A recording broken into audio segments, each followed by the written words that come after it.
The money printing machines at India's central bank are working overtime as ATMs across the country run out of cash again. The scenes are all too reminiscent of the government's ban on high-value notes back in 2016. India's Finance Minister Arun Jaitley says the central bank has ramped up banknote production to ease the shortage, which he says is temporary. But scenes at banks tell a different story, with people queuing for hours to try to get money out. Some banks have even imposed restrictions on the amount that people can withdraw to stop hoarding. The last time ATMs ran dry was back in 2016, when Prime Minister Narendra Modi banned 500 and 1,000 rupee notes in an attempt to curb tax evasion and help digitize the economy. Since then, cash in circulation has returned to pre-demonetization levels of almost $284 billion. But the country's cash-to-GDP ratio remains low at 10.9%. Santosh Rao joins me now from New York. He's the head of research at Merchant Bank Manhattan Venture Partners. Santosh, great to have you on the show. Let's talk about this latest run on cash machines. Has it shown that Modi's demonetization policy really has not worked? No, that's not true. Thanks for having me, by the way. I think it has worked. What you're seeing now is part structural and part logistical issue.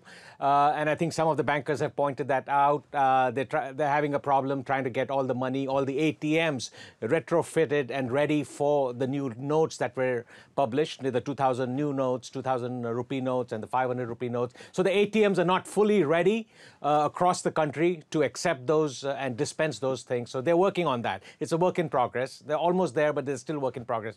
And then they had stopped printing 2,000 rupee notes for a while. So there was a sense that they might run out of 2,000 rupee notes. So there's a lot of cash hoarding going on. So there are a lot of all these side issues playing in, and there was an unusual spike in demand for these notes.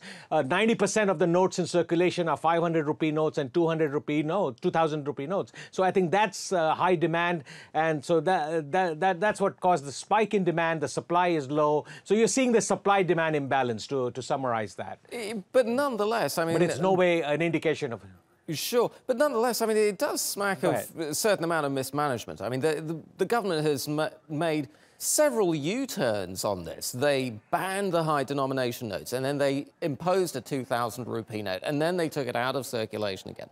I mean, doesn't all of this lend a blow to its reputation among investors in particular, foreign investors? Yes, it does. And they need to fix the problem very fast. I think the broader reason for doing this demonetization and all that is very good. They wanted to stop this black money and all the counterfeiting and all the other reasons. There was a good purpose for doing all this. The execution has been very poor. They need to get it right. It seemed like it was getting there. Talking to the bankers or listening to the bankers, it seems like they're, in terms of the supply, they're back to where it should be. It just needs to catch up a little bit, and most of it is rumor mongering. And don't forget, there's some elections, high-profile elections coming on, so you'll see the political parties start these rumors. So that all that plays into all this. Growing up in India, I know how that is a big part of everything that goes on. So rumors and hoarding and all that kind of plays into the structural issues that are already going on. So it's not necessarily very bad as it appears, but the execution has been poor, to say the least. Yeah, Santosh, I think you're understating, perhaps, if anything, the role that politics plays in India. I mean, politics are never too far from anything that happens in India, right? I mean, but I mean, the other aspect of all of this whole demonetization was to actually shift India towards a more cashless society. But hasn't all of this just proved that cash is ultimately king in India?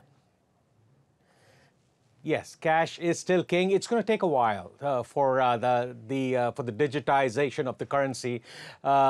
people are much more comfortable, especially the low-income people, and there's a lot of money transacted, the cash changing hands. So that's going to take a while.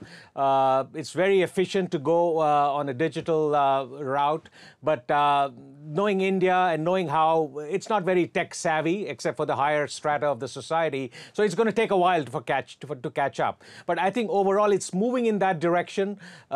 People are seeing the convenience of it, so it'll take some time. Everything moves at a glacial speed in India. It ultimately moves there, it gets there, but you don't know how it gets there. It's very chaotic, but I think it's moving in the right direction. In the meantime, is this hurting poor people disproportionately more than, as you say, the tech-savvy, perhaps the more wealthy people in India?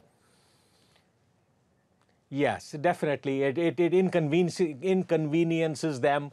The people on hourly wages and all that, they rely, the people who are underbanked and non-banked, they rely on cash business, cash economy. So it's definitely affecting them. But if you saw in the last monetization, when that whole thing happened, the people who we thought would be most affected, they did not mind it. They thought it was really taking away the bad guys out of the picture. It was impacting the bad guys. So I think net, you would have thought they would have been more upset, but they were not. They were inconvenienced, but they thought it was for a larger good, and overall, they supported the government. So it's still not, the jury's still out as to whether it's good or bad, but I think overall, we'll see how it plays out.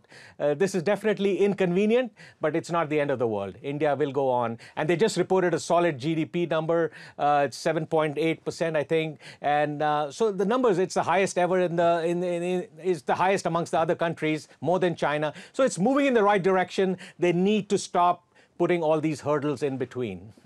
Great analysis, as always. Santosh Rao, Manhattan Venture Partners. Thank you very much indeed.